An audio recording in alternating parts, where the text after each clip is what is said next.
welcome back to another episode of your favorite podcast, home of Melanin Magnificence and kingdom of motherfucking belts, where any motherfucker can get it. My name is Myles host. My name is Myles Hart, and I am host of this spectacular podcast. And as you can see,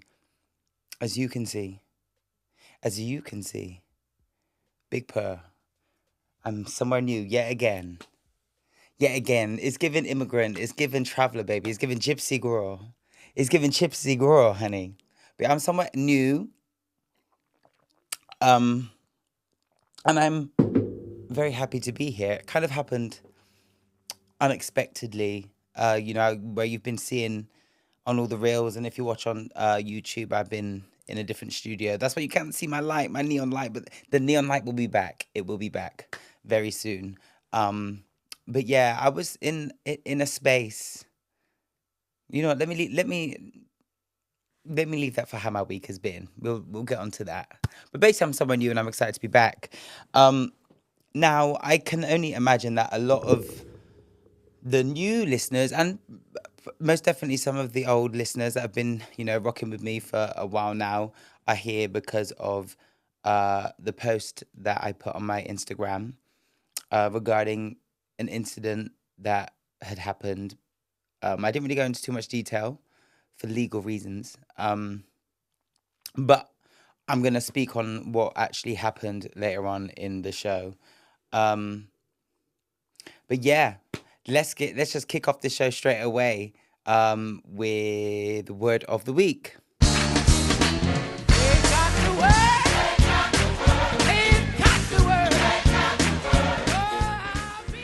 So, my word of the week this week is stand up. Yes, stand up. And I'm saying it is stand up because not only is it Pride Month, Happy Pride. How can I start off this fucking episode without saying Happy Pride Month? Happy Pride Month to all my allies, all my gays, all my queers, all my LGBTQ DL community, because they're very much a part of it. Happy Pride. I'll speak about some Pride stuff when we get into Myles measures. Stand up. So basically, stand up.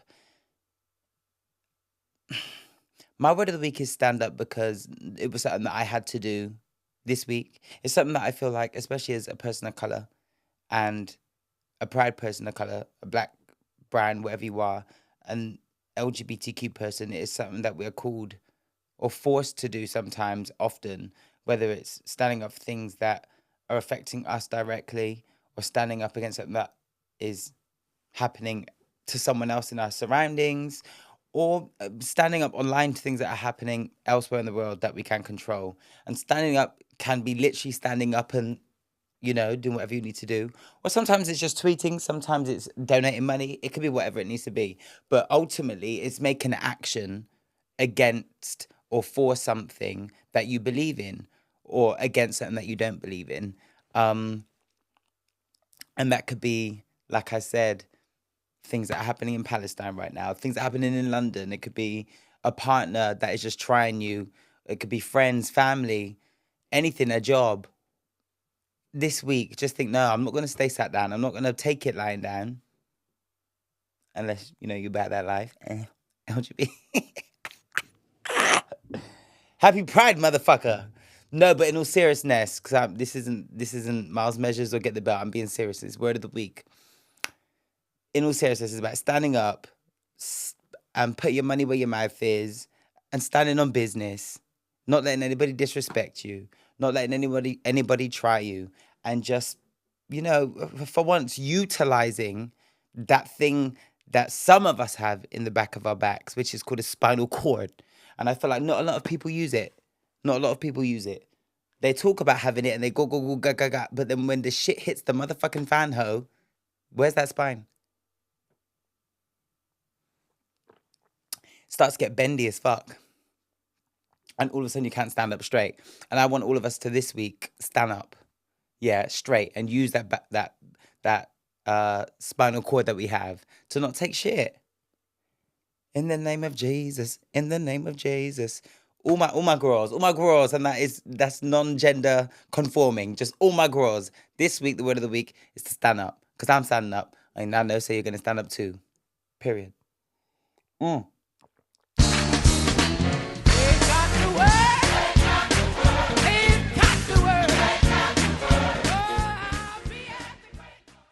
I hope everyone has had a good week. Yeah, my week has been good. I had just the one audition. Was it just one audition? Yeah, just one audition this week. A couple of self-tapes and that. Otherwise, I've been very much balls deep in rehearsals, honey, for Rent the Musical. Um, Getting to know the cast in rehearsals, finding out a little bit more about my character Benny. Playing with the little pieces of things that I have to do in the show. It's been fun. It's been fun. I got to see my baby. And you would have seen on my Instagram as well that we have put up a post, or he put up a post to celebrate Pride. Now, this is like some of my personal life right here. I'm just going to speak a little bit about it. But, like, not a lot of people know, unless they are involved in my, life. Not a lot of people know that I've got a boyfriend or who he is. And I don't necessarily hide it, but I like to keep my private shit private because there's a lot of hating ass hoes out there. But like small on the story, and once or twice on the on my page, but like I've never like done like a hard launch, like they say, like put it out there. And it's not because I'm not proud.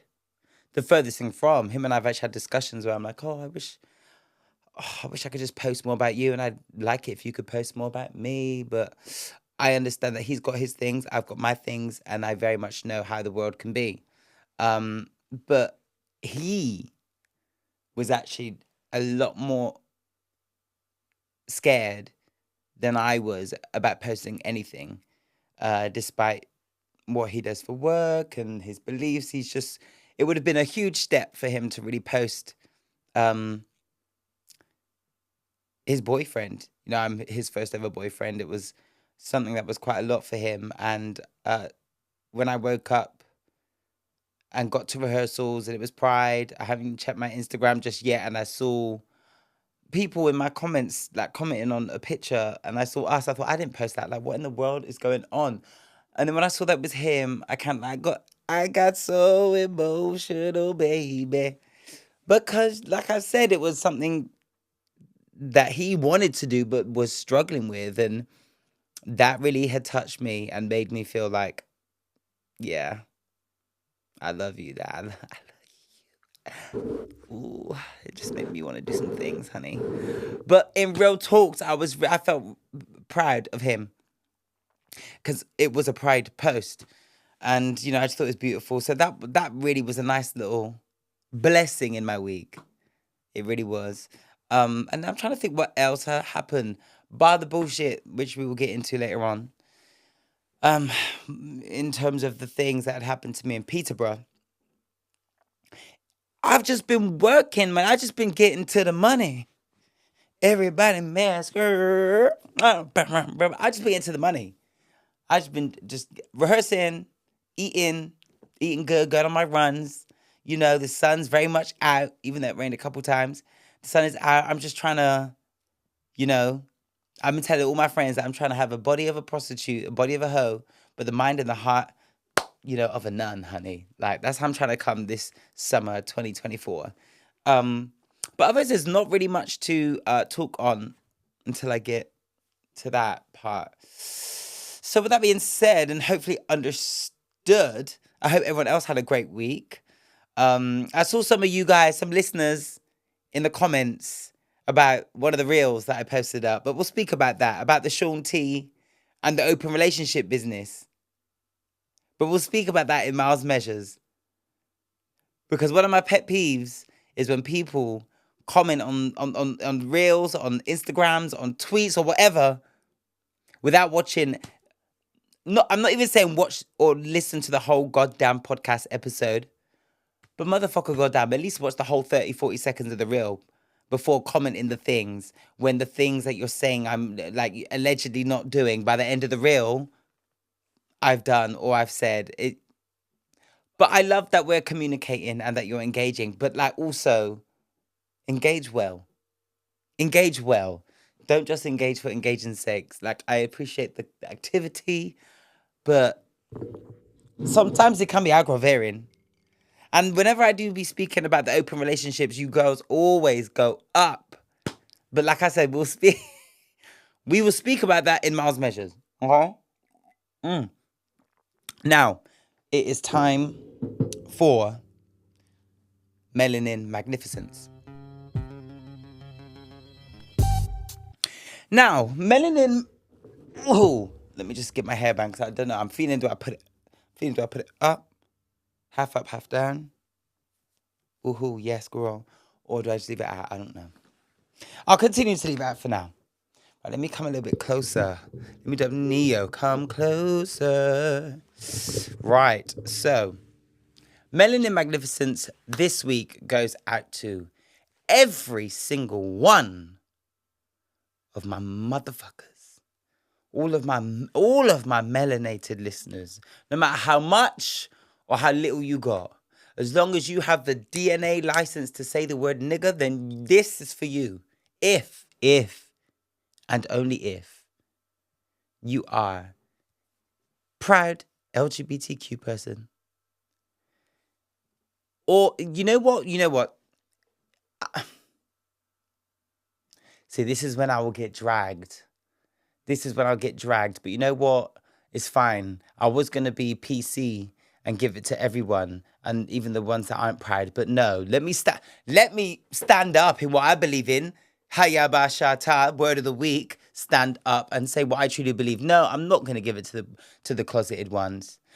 All is well with you, and I pray for you. And there's no that before you get mad at me, there is no animosity to those of you that are just not ready yet. Not ready to come out. There's none. It's the ones that are very much ready to be outside, to be inside another man, whilst being inside of his girlfriend that night and then lying about it. That's another story. But this Melanin Magnificence goes out to all of my black and brown LGBTQ people that are out living life, standing 10 toes in who they are, who they love, how they live, how they identify, how they want to dress, how they want to dance in at the club, how they want to wine pon man or get wined on by man. All of you, or gyal even, because also my lesbians, my they, thems, all of my LGBTQ, and for once it's not the DL community, all of you guys get my Melanin Magnificence because it is hard. It is hard as a black or brown person, which is already on the back foot of a lot of shit. It is hard to be also a part of the queer community because not only have you got all of these motherfucking institutions, all these white people, all of that bullshit when it comes down to racism and, oppression in that sense, you've got to deal with that. Then you've got the onslaught of your owns now, your fellow blacks and more whites now hating on you because you are not straight. So to be able to live every day in a world where even our straight, straight white people them are struggling in, imagine now being black and queer on top of that. And here we are, those of us that are, proudly living in that and facing the struggles that will come with and continues to come with, even in this 2024, honey. I know. Let's not even talk about the legal battles just yet. But I know it's hard. So to do it every single day and show up as yourself really is Melanin Magnificence. Really, really fucking is. And I really lift up my hat. I take off my hat and give you your flowers. Clap all the claps. If I could clap my back right now, I would do it. But I'm not in the appropriate attire. But you guys are my Melanin Magnificence. Because it's, like I said, it's hard. So big up to all of my black and brown people out there. This pride every day that are out there living authentically, because it is not that easy. Where's Lamar? Where is Lamara? But yeah, it's not that easy. Let me turn this motherfucking Apple Watch off, honey. But yeah, my Melanin Magnificence goes out to all of you guys, girls and baby nuns. Oh, right, let's get into Myles' measures. I'm really doing up Speedy Gonzalez today. Really doing up Speedy Gonzalez. So, I don't have my cards with me this week, so I'm having to use my laptop. It's giving old school. Right. So let's start off right. So let's talk about being light-skinned now, shall we? So I literally, as I was pulling up to the studio, was doing up scroll, and seeing this one video of an artist. I think she's going on to Love Island, by the name of Danica Taylor, who's put out a song, which I'll play for you right now. Go like this. Yeah, that's the formula that I'ma make, yeah. A-star grade and I'm about my paper. Listening to rap like I'm a gangster. Only sign I'm throwing up is when it's peace up. Let me put a dash of the size with Jamaica. At a queen, light scheme, make you shake, yeah. That's the formula that I'ma make, yeah. A-star grade and I'm about my paper. A queen, light scheme, Okay. make you shake, yeah. So apparently the girls are upset because she had said light skin in the song. She had, like, said it in a proud way. With one tweet that I saw in the Shade Room, which caused a lot of uproar, saying that this girl is embarrassing and clearly has no darker friends, because why would you highlight light skin as prideful intention? Anyone that does that with pride is a colorist. You are evoking historical preferential treatment, reinforcing division and polarizing leverage proximity to whiteness. Oh, I'm really trying to get cancelled, innit? Now, another lady by the name of Lin May, I think Lin May, had taken to Twitter to stand up for Danica Taylor. And, I'm not even going to go through all of her tweets because there's many. But from my knowledge, I know that this Lin May is someone who can be quite wayward at times. The headlines I've seen, and even from some of my friends, she's been a bit reckless. But I don't know the girl from Adam. However, from just these tweets, I have to say, I agree. I don't think being proud of whatever hue you are is an issue. Not at all. Not in the slightest. And I think that is low-key giving, the fruits of racism, the fruits of colorism. A black person now saying, oh, you're bad for being proud of being light-skinned. That to me is the literal fruits of racism and colorism playing out now in our community. I've said this on the show before. Colorism is something that happens within us, within the black community, yeah? And all that does is make us fight with each other. That's all it does. I'm not saying perpetuating coloristic, behavior is good. Not at all, not at all. But being proud of your hue, there's nothing wrong with that. Shout out to T.S. Madison, who in Beyonce's song, at the start of Cozy, says, I'm dark brown, dark skin, light skin, beige, fluorescent beige, bitch, I'm black. Now you can fall in any of those categories and be above, in between, and beyond them. If you're black, you should be proud of it regardless. And anyone calling out any black person, calling out another black person, regardless of their hue, for saying they're proud of whatever hue they are, be it dark, middle, beige, whatever the fuck, that's giving problematic.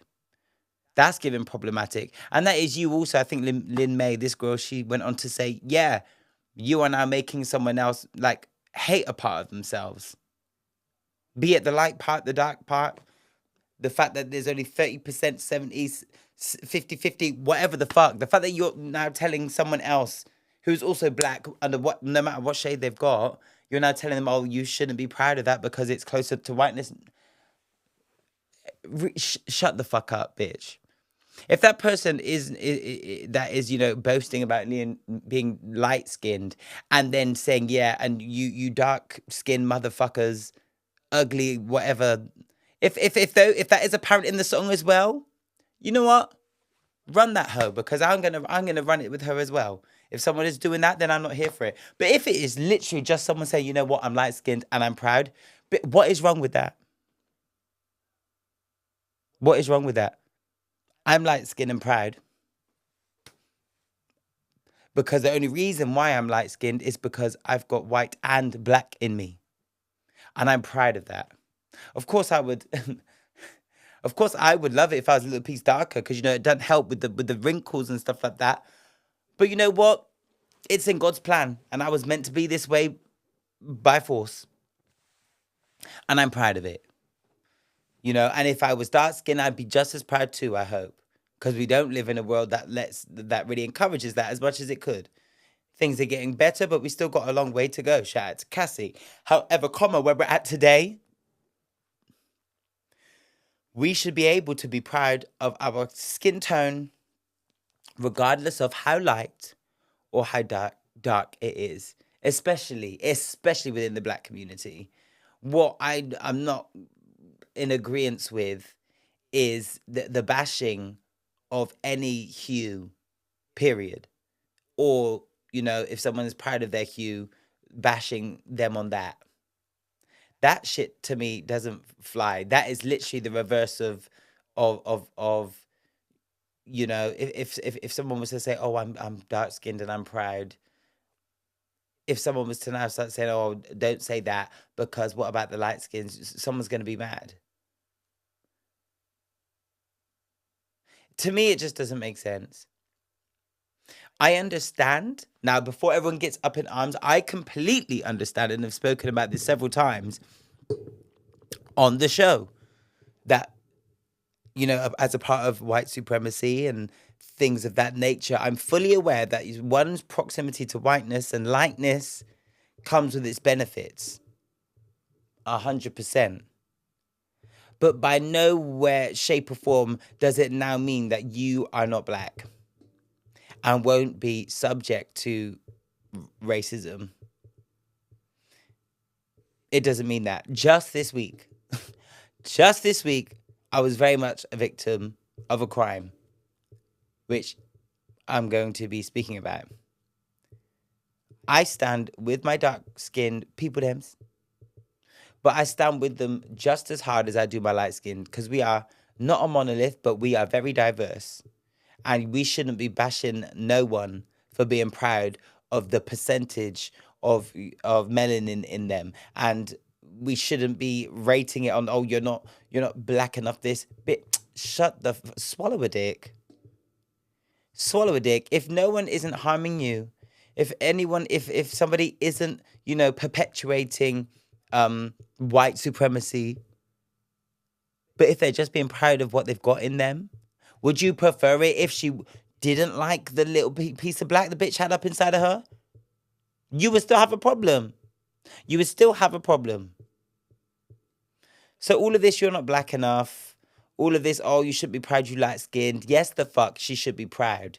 Every black person should be proud, whether they light skin, dark skin, medium skin, red skin, any kind of skin, they should be proud. Period. We should all be working together as a collective to be able to voice how proud we are of whatever the fuck we got without getting retaliation from no whites, and especially not from our own. Because all that will do is tear us down from inside the house. And you know what seed planted that? That one person that is now tearing down other blacks from inside the house for being too dark or too light or too da-da-da-da. White supremacy, ho. Racism. So while you're dragging down other people for being proud of being light-skinned, dark-skinned, medium, whatever the fuck they're proud of, while you're tearing them down because of Oh, well, you're close to whiteness, so you should be doing that. That's da, da, da, da. You are doing the devil's work,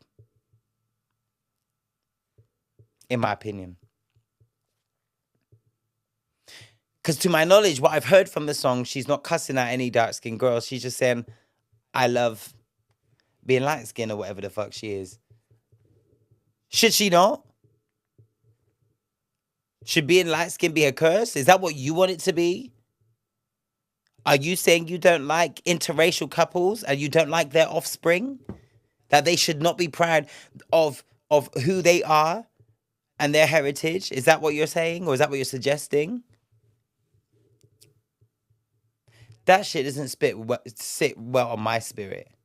Because I've been in situations briefly when I was growing up where I was made to feel othered because I either, I wasn't, really black or really white. Briefly. I've not had that too tough. That mixed race experience is something I've not had too tough. I've had it very briefly.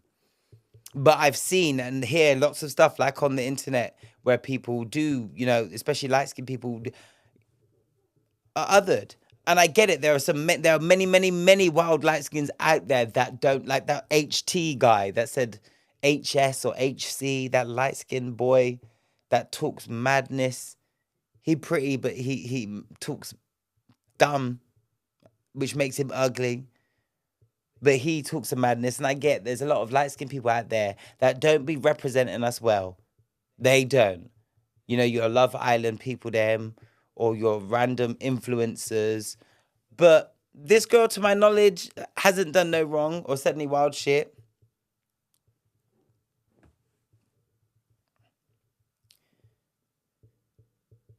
So just, yeah, for me, I just think I'm not here for the bashing of anyone, of any other person who are proud of who they are or proud of being black, whatever that looks like. So that's my take on that whole situation.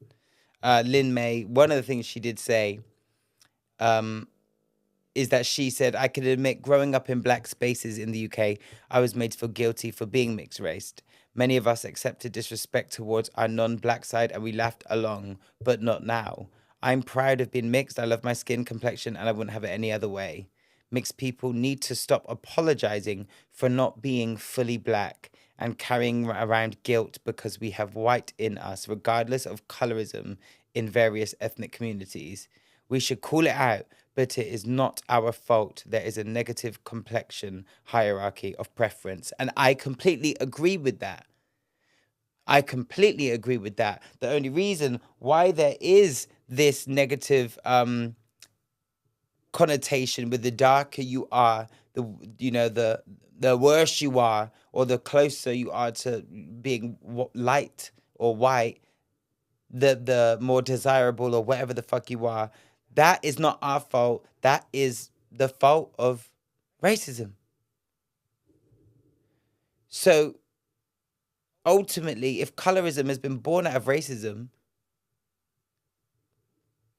if we're not fighting each other for being proud of, our pigment, that's racism at play. So don't be a pawn in racism, baby girl. What was your name? Issa Perez. Don't be a pawn of racism. If someone wants to be proud that they light skin, let them be proud. If someone wants to be proud that they dark skin, let them be proud. I have a problem when they start being wild about someone else and their pigment or the fact that they're not light skin. Then let's cuss. Call me up. Hit me up on Instagram. I'll cuss out that hoe too. But just calling out other people from being proud of their complexions, not here for it. Unless it's followed by, I'm proud of being light skinned because I'm closer to whiteness and that's what's cute. Then run it. But if they just proud for being their own hue, stay at home, babes, and just have some soup and just watch Netflix and mind your business. But we don't need to be being no pawns of racism. Anyway, I feel like I've spent too much time on on that situation. Next up, I really want to speak about the Adele concert. And I love that this happened just as we've eased into Pride Month. Just as we have spread the ass cheeks of June, we are blessed with Adele standing up. See, that word of the week is really doing bits. That word of the week is really showing up. Now you can see why I said the word of the week is to stand up. Because that bitch really could have just said, you know what, I've heard someone saying some crazy homophobic shit in my audience. But me, this alleged straight white woman, I'm cool to just let it slide. Not our South Londoner Adele. Is she South London or is she Tottenham? I can't remember. Not our Londoner Adele. Let's play this this little video right now so you guys can know exactly what I am speaking about. Weekend. What was that? Did you just say Pride sucks? Did you come to my fucking show and just say that Pride sucks? Are you fucking stupid? Don't be so fucking ridiculous. Let's jump You've got in! nothing nice to say, shut up, alright? Allow me Pride, okay?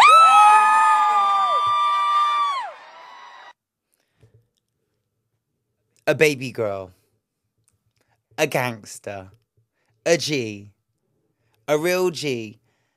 So at one of her shows, someone shouted out, as you just saw and heard, or heard if you're listening to this, and not watching on YouTube, which you should all be watching on YouTube. Subscribe. Adele heard someone shouting out, Pride sucks. This is another reason why we have Pride. And I don't want to spend too much time speaking about my adoration of, her response, but I want to focus more on when I went into the comments, the things I was seeing there. I want to focus more on the fact that, in these very visible spaces, people feel a certain level of comfortability to vocalize something so hurtful and aggressive and homophobic. Those are the two things I mainly want to focus on.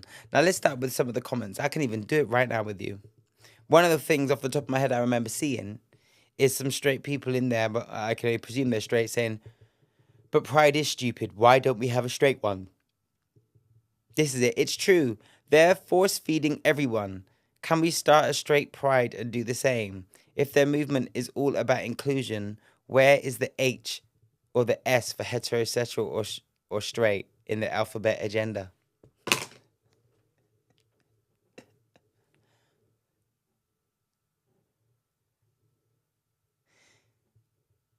The bitches is dumb. Like, before you speak, let's know what we're speaking about. Yeah? Like, that is like the only thing I can equate that comment to is like going to someone's birthday, someone who's really generous and really lovely, and being like, yeah, but you're meant to be generous. Why is it just your birthday? Why can't we celebrate me? But you see how it doesn't make sense? It's like going to a vegan restaurant and being like, this is meant to be, a really nice restaurant. Where is the meat? It's giving, everything has a purpose and everything has a reason. And if you don't know the reason, don't speak on the thing. So if you don't know, if you don't know that Pride Month is there for a reason, don't start now adding your 2 cents about it, because you just look like a dumbass. Like, you really just look like a dumbass. Why on earth would there be a straight month or a heterosexual month if everything has always been straight derived? Everything is always pandered and catered to the straight world.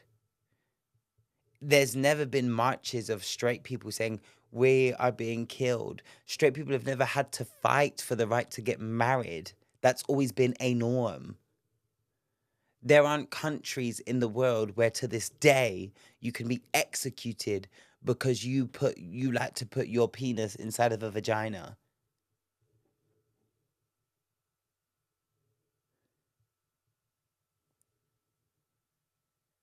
Is it is it sticking in? Not the penis. Is the message landing? Because it doesn't make sense. Like, the whole reason we have a pride is because of things like what happened at Adele's concert. Pride sucks. People throwing out hateful statements about a community. You don't go to places and hear straight people suck. Like, it's never really been a thing. So to be suggesting that we now need a pride a straight pride month, it's just that those racist people that be like, oh, why do we need Black History? Why do we have a White History Month? Because just like with the straight shit, everything we get taught in schools, or everything at least for 5, 10 years ago, for the most part, not even for the most part, was all white things. All white things. And this agenda, this really makes me laugh when the girls speak about this agenda that the LGBTQ DL community have. So I hear people talking a lot about, oh, well, we shouldn't be teaching things about LGBTQ stuff in the schools because then they're gonna start doing it. Don't force feed us. Don't force us to be that way. Don't force us to be that way. Okay, now, so while we're learning about, quote unquote, straight white history and things, for example, King Henry VIII, nice, straight, white history things. That man would execute his wives regularly if he didn't get, I think it was a boy child. I don't exactly want to force feed that down my child's throat and have them growing into the kind of man that will just want to kill a bitch because he ain't getting what he wants. And if I'm being honest, a lot of the world leaders that have been taught that history is very much giving that's what they were force fed, which is why this madness is happening around the world right now and has been. So maybe actually, if we talk less white, maybe if we talk less straight white history. Now I know Hitler, the allegations that Hitler liked to dabble. I heard he was a power bottom.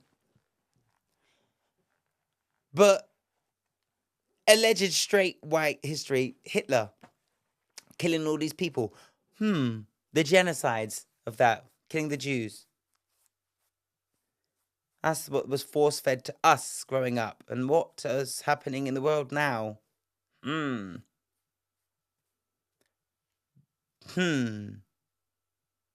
So for you to say, "Oh, we don't want to do this. We don't want to do this." How about let's look at what you've been let's look at what you've been teaching us. Yeah, let's look at what you've been teaching us. Now, just because we were taught this history and that history doesn't mean that everyone is going to do that. Because look at me, I'm definitely not out here chopping off my nigger's head or chopping off women's heads, and I'm not out here wanting to kill a shitload of people and do that because I am able to learn things, be scared of things, have the knowledge of things, understand things, or try to, so I can move accordingly with my life, knowing backgrounds and histories, so I can speak on them, having been educated. Now, that is all Black history and LGBTQ history, or just teachings of, will help. It will help people not be scared of the next transsexual they see, or not be so confused of a gay person they see. Maybe had the person, maybe had that knuckle dragging dickhead in that audience, maybe if he had been educated, maybe they might not have shouted out, fuck pride, or pride is shit, whatever the fuck they said in that Adele concert. And then maybe Adele wouldn't have had to stop her concert and get him the fuck together, and everyone could have had a good time. But here we are, and those are reasons people like that comment in underneath the post about the stupidity of let's have a Pride Month for straight people. Oh, let me yawn in. Maybe if we had more teachings, we wouldn't be so lost, and we wouldn't have as many idiots shouting out nonsense, and we wouldn't have so many hate crimes. But that's just my business. I've said before, I think we should see more bisexual men on TV. I really believe we should do, because I still feel like not only is there still a global problem with LGBTQ people in general, but definitely against bisexuals. I definitely feel like the bisexual and the light skinned battle are quite similar in a sense, because I'm both, where you're not black enough, or you're not white enough, or being light skinned is more is closer proximity to whiteness, so it's more acceptable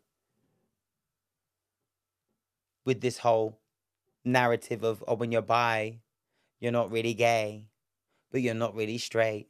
You can't decide. It's more acceptable to be bisexual, when both really are two identities that you can be proud of. I am, bitch. I am a proud light-skinned bisexual motherfucker. Say something. Anyway, what else did I want to share with you guys? Right. Mel B, I'm gonna make this short because I'm already looking at the time and I got trains to catch, honey. Mel B, so her husband has issued her a £5 million defamation lawsuit.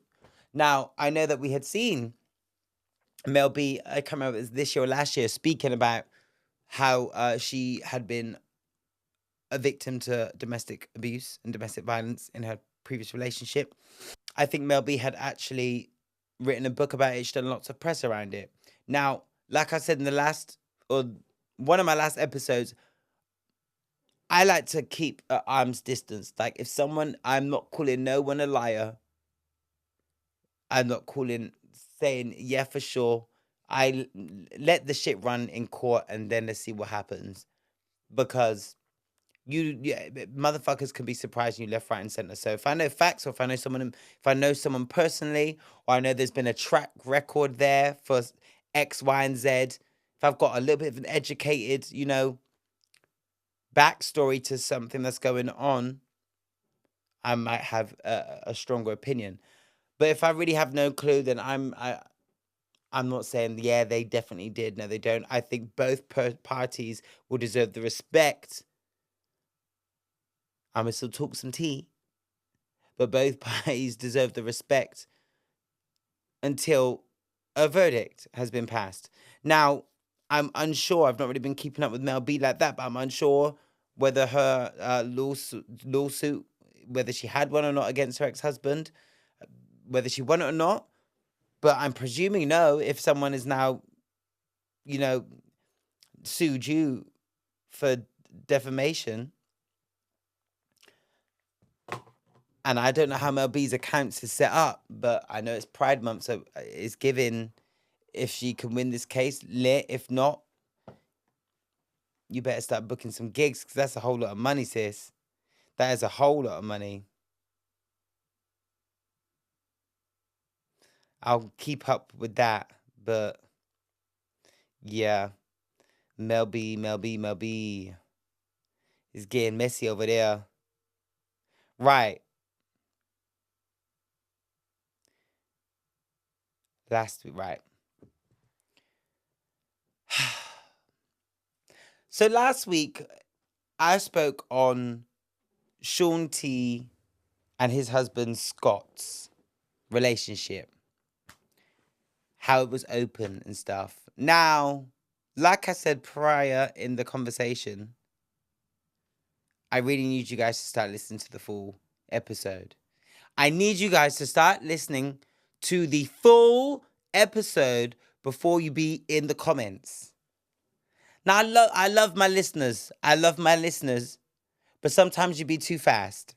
Yeah. So there was one comment. Let me get it up right now. On Get the Belt. Instagram. Right. There was a comment underneath the reel regarding Shaun T and his relationship being open that said, Myles, do you not think that we should be celebrating truthful connections and understanding of each other's needs within a gay relationship instead of the partner cheating narrative that we all know and single men are unknowingly sometimes caught up in? Let's just watch this. Who Shaun T is. To see a gay couple in this marriage, in this union, was just beautiful to me. And to see them with their 2 kids, and it was so wholesome. I feel seen here because there wasn't many gay couples that were like successful and living happy. I was so happy seeing Shaun T in what I originally thought was a monogamous, not just relationship, but marriage. And I just felt seen because I thought that's what I want to be like and that's what I relate to. And then recently I seen their marriages open. I'm just a traditional white guy from Seattle. There's questions of, well, am I enough? Shaun T later went on to say, 2 years into our relationship, I'm like, look, your dick is my favorite. Like, your dick can't be the last dick I suck. and I love that for him. Live. But I want to see my representation still. Like, where is the gay couple that are married with kids that are monogamous? Call me old-fashioned to a certain extent. Because at the same time, I'm very much a bisexual, versatile, light-skinned nigga that will suck a dick and get fucked from the front and the back. So it's not too old school. Couples that are married and monogamous, let me see them. Because where's my representation? And I am not bashing the open relationship people them. Fucking rate Shaun T. Fucking rate Scotty. Love their relationship. Love that they brought that to the forefront. Gave more people that are about being in an open relationship more representation, make them feel seen. And I just little of me, I just need someone to now be my representation. Merci beaucoup. Yeah. Can't be the last dick I suck. So, do I not think that we should celebrate in truthful communications? Literally at the very end of that motherfucking reel, I said, I love Shaun T. I love Scotty. And I love their relationship. And I love that they brought it to the forefront and made other people feel seen. At the beginning when he said, your dick ain't going to be the last dick I sucks, I said, I love that for him. Live. Is that not me celebrating? Omo. Now, I love you. Now, I'm not going to call you out. People will see it when they want to see it. But, like, the person that commented that, I fucked with you. But, sis, listen to the things. Listen to the things. I'm not saying at all I disagree with it. On the full episode, you guys just need to start listening to the episodes. I said I have friends that are open. I even went as far as to say I wish I could do it, but I just can't, babes. In the same way, a monogamous, someone that is inclined to be in an open relationship can't be in no monogamous relationship. I can't be in an open one, and I love all the ways of loving. I love it all for everybody, as if it attains to you, and that's how you get joy, and that's how you feel fulfilled. I love it. My point on this video was I would just like to see more representation of a monogamous gay couple. That is it. This is my show, guys. This is my show. So I can't speak anything but what I think or feel. And I'm monogamous. And if I feel like there's not a lot of representation out there, and someone who I used to, really look up to be like, show my friends, look at this gay couple, they got their kids, they married, they monogamous, da, da, da. If I've now learned that they're actually just, cheating out X, Y, and Z other man on the weekends, I'm going to share with my audience and say, you know what, that made me feel a kind of way because where's my representation? Like I said in my show and on that reel, I love them for it. Celebrate that. But also, where's my representation now? And in the episode, I even went on to say that maybe the episode is me. Not the episode is me. That representation will be me and my mans. Everyone deserves to do what they want to do, but everyone also deserves representation. And I get that monogamy is a heteronormative thing, and that is deemed as, quote unquote, normal, whatever normal is. But it's not the norm anymore in LGBTQ situations, and that is not a bad thing at all. But it would be cute to have some more representation on that matter. It's not about saying that I now think people should cheat. I've never said I think people should cheat. If you listen to the podcast, I've been cheated on and it is the worst. I would never, ever condone that. But one thing I will say, though, is I don't like to be cheated. Now let's really get into it. After looking back at the video and of what Shaun T had to say, and what I had to say on the matter that had some people, feeling the kind of way about what I said, I went back and I looked at Shaun T's video. Especially when, someone said, oh, would you rather they cheat? Would you rather they cheat? I would say to a certain extent that Shaun T low-key cheated his man. Because in that video, now let me land. In that video, he says, we were married, and then 2 years in, I decided to, let my partner know I want to go and do this and do that. I would feel cheated if after I had signed legal documents,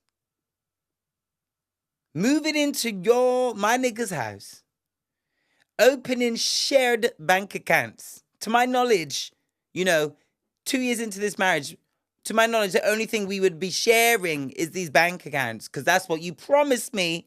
That's what you said on the oaths. The oaths that meant things. I was, prior to marriage, thinking this is what it was. We got into the relationship. We got into the marriage. You promised me things. I've promised you things. We've signed a bunch of legal documents. I now have part of your motherfucking name on my passport. I'm loving you. Everything is great. And then 2 years in, you're now saying, oh, actually,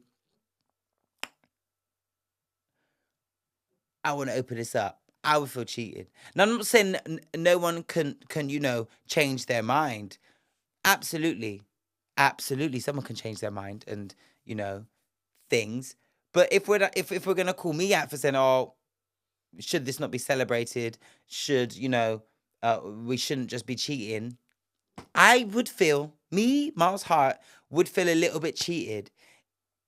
A big bit cheated if 2 years into my marriage, my man tells me that he wants to get his anal walls ploughed in by Jamal from Brixton. I would feel cheated. So let's just remind ourselves that I actually said I love that for their relationship. I love all forms of love. Yeah. But I want my representation. I want to see some more couples in monogamous relationships. Nothing wrong with that. But let's remind ourselves, Scotty and Shaun T went into this, Scotty anyway, knowing the one I'm going to sleep with, I'm only going to be loving on you until the day I die. Until the day I die. It's me and you. And then Shaun T went and switched it up on him. Because at the start, he even said I was a bit concerned. Am I enough? Like, he had to go through emotional turmoil of, am I enough? Is it going to be okay? And now all of a sudden you're doing something that, yeah, Scotty may be okay with it now. We don't know. He said he loves it, but we really don't know. I'm going to say he does. I'm going to say Scotty loves it, but he didn't before. And that's what we do when you're in a relationship. It's not always one person's way, it's the other or the other person's. You do meet in the middle.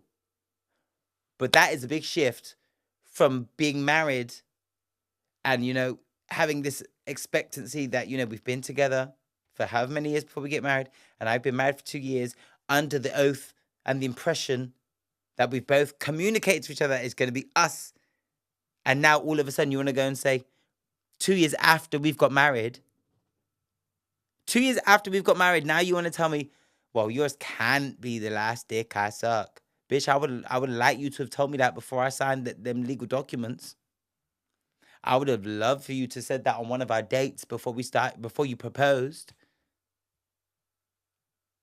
Because surely you would have known from when you put the ring on my finger, from when you proposed, that we're about to spend the rest of our life together. Surely you know that. But 2 years into the marriage, now all of a sudden, yours can't be the last dick I suck.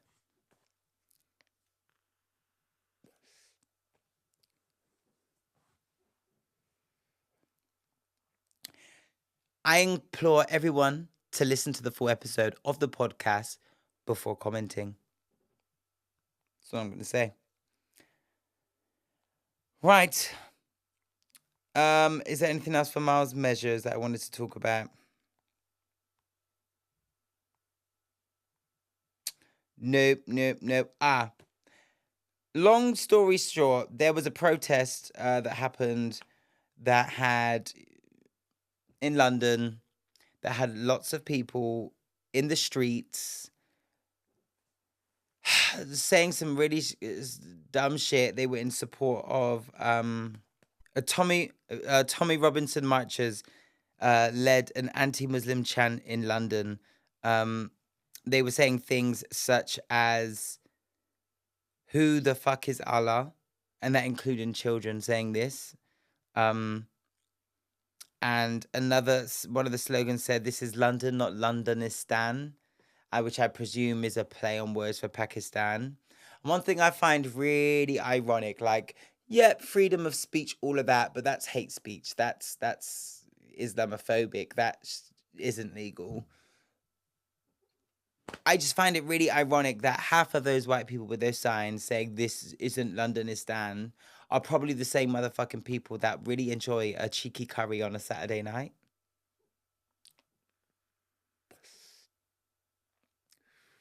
That really enjoy a cheeky Nando's, a Chinese. A lot of them like a curry goat now too. But these same people that will, ring up boss man, bants with their boss man. Yeah. Can I? Yeah, good boss.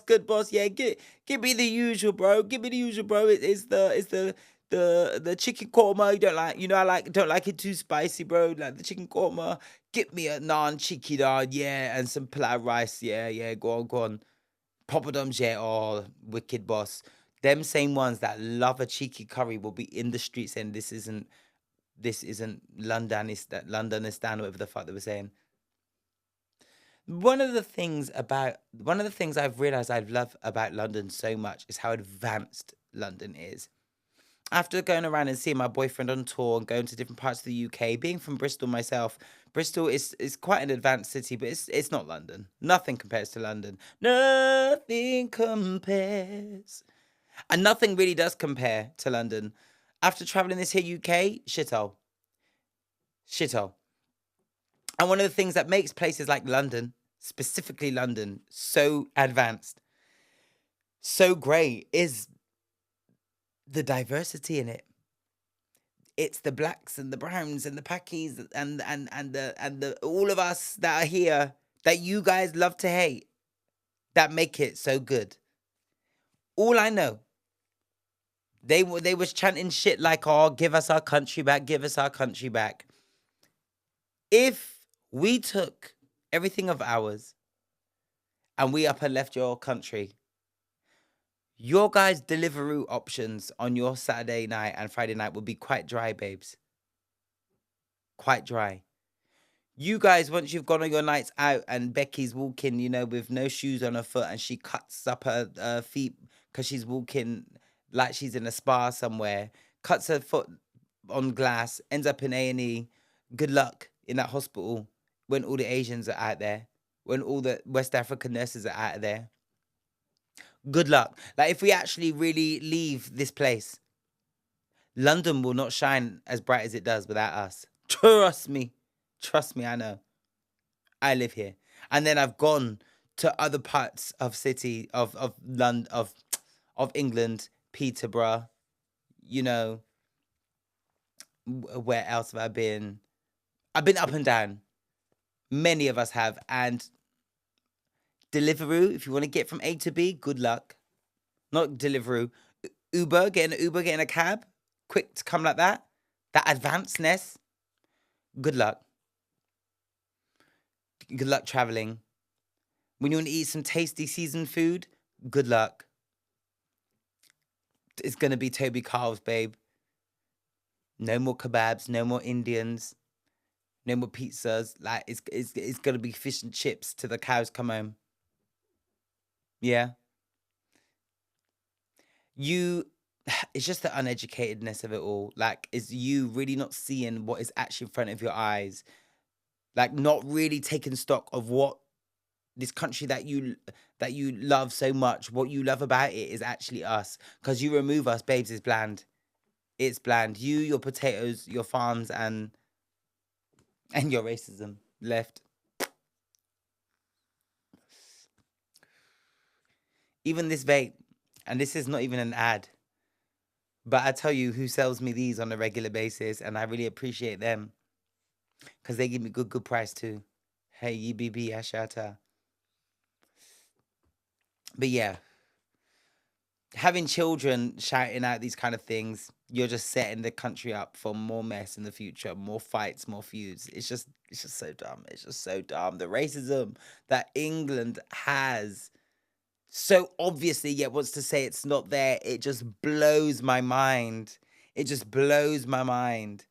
Those same people saying, who the fuck is Allah? This is not Londonistan, will be the ones to order that curry, say that they're not racist. At least if you're going to be about it, be about it. Let me know you're racist so I can really know what's what. Yeah. So it is now time for questions. I don't have a lot of time, so I'm only going to do one. And I think it's going to be this one right here. So, hi, Myles. I've been a big fan of your podcast for a while now. As a straight black ally, I'm always looking to better understand and support my LGBTQ plus friends, especially during Pride. You left out the DLs. No, I'm joking. So, what does being a good ally look like during Pride, specifically within the black community? Good question. Good question. Not just during Pride, but well, let me answer your question. During Pride, for example, if you were at that Adele concert, maybe you could have spoken to that guy that said that. During Pride means maybe when if I don't know what kind of job you've got, if they don't have anything up in the office, maybe you could be the one to say, why don't we put something up? Because you could be working with a closeted gay, and they might not have the courage to say that. And having an ally be so proactive about something like that will make them feel like they're in a safe environment and make them feel, oh, you know what, this is, if straight people are like up for it, like I can fully be who I am. But in terms of within the black community, it really is the same thing. Just being supportive, being vocal about it. If you hear or say things, if you hear other people, saying things that are homophobic or racist or whatnot, speaking up on it, not leaving it just down to that community to sort out the shit or be the one to complain about things. That you too have the voice and just as impactful, if not unfortunately more impactful, being straight, to be like, actually, this isn't fair, this isn't right. Because what the LGBTQ and black queer people are doing in Pride is fighting for the right to be accepted in society, and society generally is white and straight focused or straight operating. So we are trying to make noise from outside the house, so to speak. So if we've got people inside the house also advocating, that makes our battle a lot easier to fight because we've got more allies.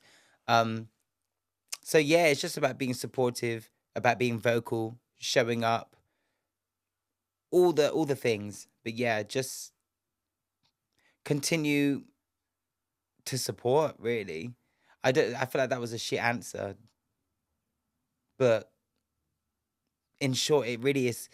It is easy to do. It's just be supportive. Don't keep your mouth quiet. Know you're in. Recognize your situation in the structure of, society that you are. I don't know whether you're black or what, but like if you are a straight black guy or straight whatever, that you are the quote unquote norm.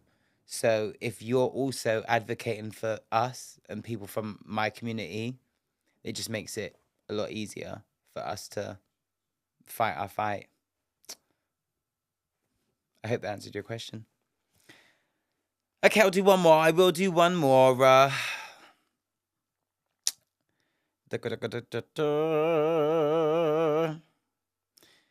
Hi, Myles. Hope you're doing well. Your podcast always brings a smile to my face and gives me a lot to think about.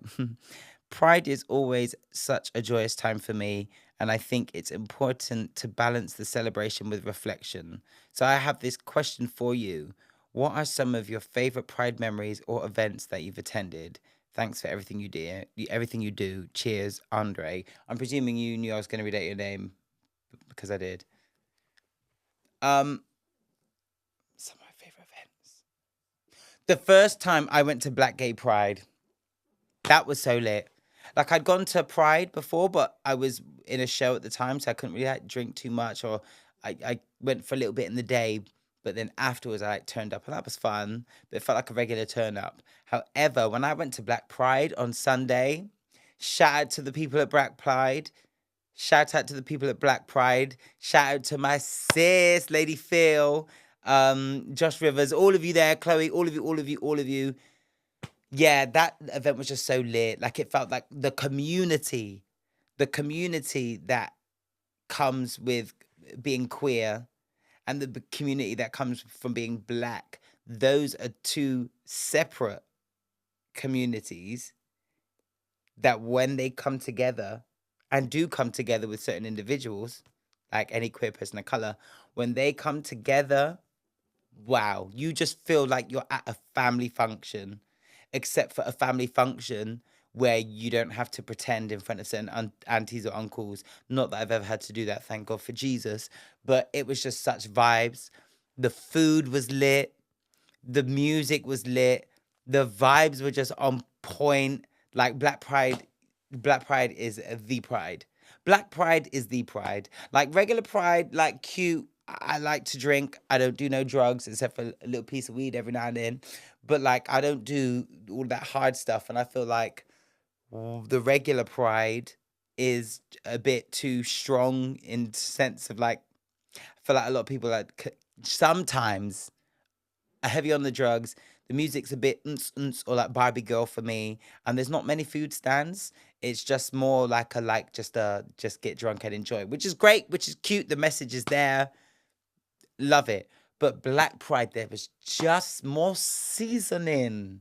There was just more seasoning in the Black Pride. Like at one point, I remember they played the Candy, and everyone was doing the dance. Everyone, this whole sea of people, black, white, the lot of us, because people mistake you can't be black to go to Black Pride. Nuh-uh. In the same way you can be straight and go to regular Pride, you can be straight and white and go to Black Pride. It just means you're there for a specific reason. It's not just gay shit, LGBTQ shit. It's black gay shit because also the black people get erased from a lot of history in general, or especially like gay history. Like we don't get taught about them. Another story. But basically, my favorite event, hands down, is Black Pride, and I cannot wait to go this year. Yeah. Right. That is it for questions. I'm sorry. I'm so sorry. It's time for Get the Belt. Okay, so my belt this week goes out to. Right. Before I give my belt, I cannot, for legal reasons, go into specifics the way I would do normally because this is a case that I am currently undertaking and will be pressing charges with, and I don't want to undermine my chances of getting justice for what happened. Um, However, my belt goes out to a nightclub, and every nightclub that has bouncers that are going to misuse their power towards queer black people, whether that be a queer black person or a queer person or a black person. I was out for the first time with my beautiful cast of Rent, and we went to a nightclub in Peterborough, and we were enjoying having a good old time. You know, I was getting us shots. We were shaking our little asses, and we could sense that, you know, not just the bouncers, but the people in the club weren't used to people like us, eccentric, queer, loud, fabulous people spending money in the bar with the shot girls, and eyes were very much on us. So we were enjoying, and then it got to a point in the night where we were going to take a picture in a photo booth. Now, this was not of any photo booth. It wasn't a photo booth in Boots where you go and get your passport picture and don't smile.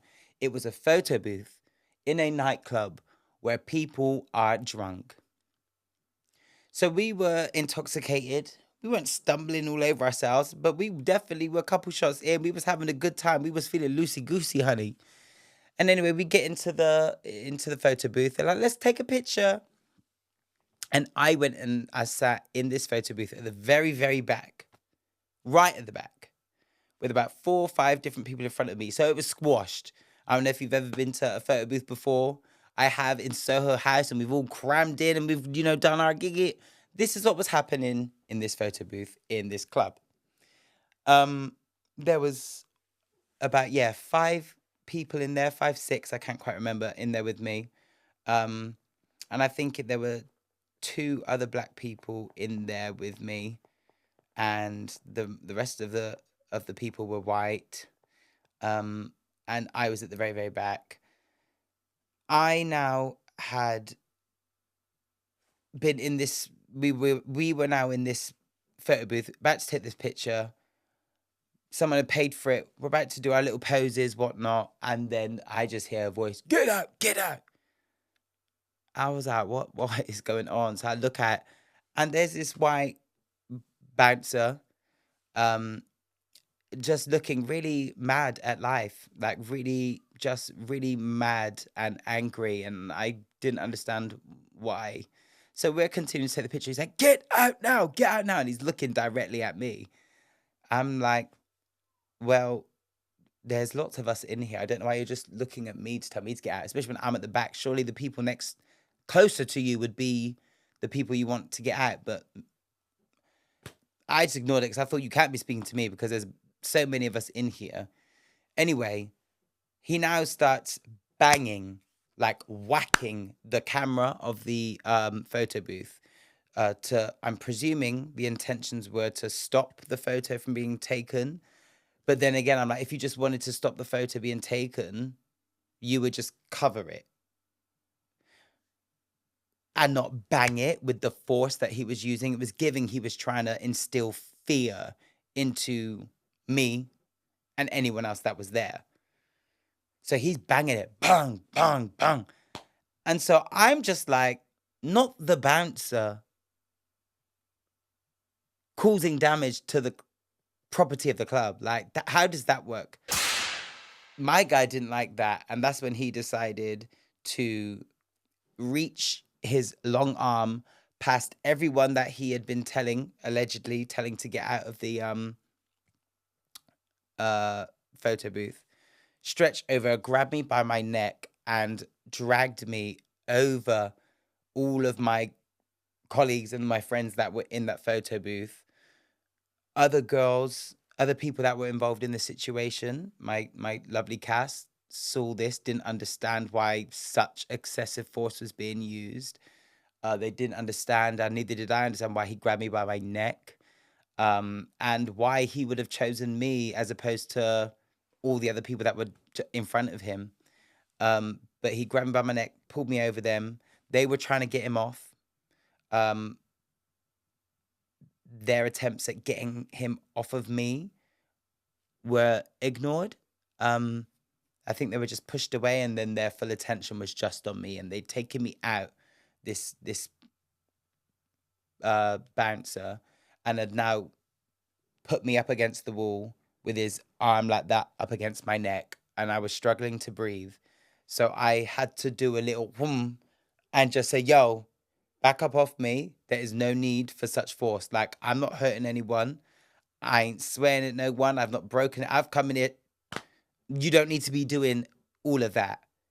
And now I could have really, with the force he used on me, and not just the unnecessary force, but the fact that it was so targeted, like you really stretched your long arm to come and do that to me. I could have, whilst he had his hands on my neck, or his forearm against my neck, stopping me from breathing, I could have thrown up. But I could tell already, we're not in London. Not that that makes a difference, but we're not, or a big difference. We're not in London. I'm a black man. If I now throw this up, it's going to be me. It's going to be me in handcuffs. So I thought, get you off me and let this man know you don't need to be doing that. Like, you don't need to be doing that. I'm not out here being aggressive or violent to anyone. And his response was something along the lines of, and this is not verbatim, but it was something along the lines of, oh, I don't need to do that, but look at what I can do. And that's when he came back around my neck. And that's when I said something along these lines out loud, like, no, you're actually tapped, because I've not only told you don't need to do this, but I've also said, I'm not a threat. I'm not doing anything. Like, you can just speak, and you want to let me know, oh, look at what you can do. Look at what more you can do. Something along those lines, and went back on my neck. That was mad for me. The pressure that was used against my neck, my chest, was enough to cause a scratch where blood was drawn. At this point, two other bouncers had joined him and were all on me. I wasn't fighting. I was definitely resisting people being around my neck, because we've seen what happens when people go on someone's neck. I ain't got time for that. And now they're dragging me out. They're trying to take me out. The one that had me by the neck, the one with the... Let me not even say that. But the one that had me by my neck was now dragging me down the stairs. I think he's now got my arm or something. There's about 4 people on me right now. So I can't see. I just knew I was being held from everywhere. They're dragging me down the step. My feet are like buckling down the steps because they're pulling me so fast. Or this one in particular that wanted to let me know how much damage he could do.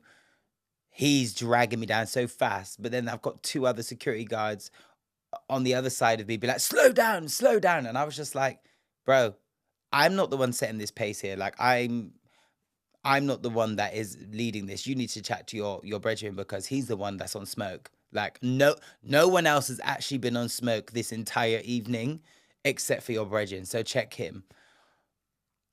We get outside now, and I'm kicking off, because not only do I feel targeted, not only is my neck in agony and my jaw like a little bit swollen, But I've been removed with unnecessary force from this club where I was doing nothing but having a good time. I wasn't breaking the laws. I wasn't putting anyone in any danger. I wasn't the only one in that photo booth. Yet it was me that you wanted to grips up by the neck and drag me out, and then further grips me up when I'd let you know, and you could see visibly on like that I wasn't on smoke. Anyway, he's like, well, I'm gonna get the police now. I'm gonna get the police. I said, yeah, get them, get them. And I was scared because being a black queer man, it could have gone left. But you know what? Thank God I had a diverse cast, and I was like, I felt a bit more at ease knowing that there were white people there with me that saw this, that could speak on it, and it wouldn't just be me and a load of other black people. So I felt somewhat comforted at that. So anyway, some of my castmates are getting emotional because they've seen what has happened to me and what I had to go through. They didn't understand it. They didn't comprehend why it was so forceful, other than, the way I look. So I'm speaking to this police officer's now come, and the other bouncer's gone away. The police officers asked me what's happened, and I've said, yo, I have been assaulted by that man there. I've been injured. My neck is hurting me. And I've got witnesses. All of these people are here. Some of my castmates were speaking to other police officers, saying how it wasn't right, that I was singled out. I didn't fight him. Some of the people that were involved even said I was trying to get the security guard off him and was like going at him. Yet no one's manhandled me, but they were on him. 4 or 5 of them were on him. Why is this? I've made it very clear to the policemen that was the policeman that was interviewing me, what had happened. And I said, I want him to be arrested. He said, they're not going to arrest him as there is no proof. And to my knowledge, and correct me if I'm wrong, but to arrest someone, there just needs to be reasonable doubt. And if you've got one person saying that someone has put their hands on them, and you've got witnesses also saying that it was excessive force and it wasn't needed, why wasn't that arrest made? I highlighted that to the police officer, and I said, if the roles were reversed and if it was me that had, and someone came up to you and said, that boy there, that mixed race one, he put his hands on that bouncer, grabbed him by the neck, or he put his hands on that girl, grabbed her by the neck, or he put his hands on that guy, I would have been in cuffs, and I let that police officer know that. And he said, well, you haven't got, well, no, not really. Well, you haven't got any broken bones, have you? It's not that much. It's not that big a deal. If you're in pain, you can go to the hospital. And those were the words that were said to me. You don't have any broken bones, do you? That is not what assault is. I've done my research, and when you assault someone, you actually don't need to physically touch them. To be charged or arrested for suspicion of assault, not proven facts of assault, suspicion of assault, the intent can just be to do something, just even raising a fist, but to do something that makes someone think that they're going to be in danger, that is assault. Battery is a different case. Battery is when someone actually does follow through and use physical violence on you. So like when the man held me by my neck, then furthermore pushed me up to the wall with his forearm. So yeah, those were ignored by the police, and they said, if you want to make a report, you can, but there's only 3 police officers here, and we've got all this high street to go off. Just go away and just be with your friends. And respectfully, I had to let them know I'm not with friends. I've known these people for a week. 2 weeks ago, I didn't know who they were. I'm in Peterborough. I don't live here. I don't know this area. I'm here for work. And I'm meant to be coming up to you. I pay my taxes for you, a police officer, to make me feel safe. I've told you not only that I feel like I've been assaulted, but someone's actually put their hands on me, which now I've learned to understand is battery. And your response is, we don't have enough proof, despite having all these evidence, despite having witnesses. You're also saying, you said plain out right, you're not gonna arrest this person because of the lack of not just evidence, but police officers that you actually had. But I've come up to you to let you know that I don't feel safe. I've been assaulted. Someone's put their hands on me. I've got witnesses. And you said you can report it, but we're not arresting anyone tonight. Knowing full well, if the shoe was on the other foot, I'd be in a cab. In a cab? Lol. I'd be in the back of a police van like that. And I said that to the officer. And I said, it's a real shame. So I made a report. I told them what had happened. Whilst I was doing so, another police officer came over to the police officer that I was speaking with to say someone else that is in the cast had overheard bouncers making what could be homophobic comments. The police officer heard it. I guess that wasn't enough to make any arrest that night, because nothing further was done. So despite witnesses, myself saying, I've been attacked, nothing was done. I was not checked over. I was not checked over to see if I was okay. Nothing was asked of me if my mental health was okay at that point, if I was physically okay, nothing. They took a statement. Well, they're saying now they didn't take a statement, but they wrote down what had happened on their notepad, took my details, and they were going to watch the CCTV at their convenience and let me know. I ended up going home and just speaking about it with some of the cast, but I left again feeling really, I felt embarrassed. I felt furious because I wanted to beat up everyone there. I got to be honest, I just wanted to, everyone that put their hands on me, the police officers that just dismissed me without a care. I just wanted to, my rage was on 10, but I knew that wasn't the right thing to do.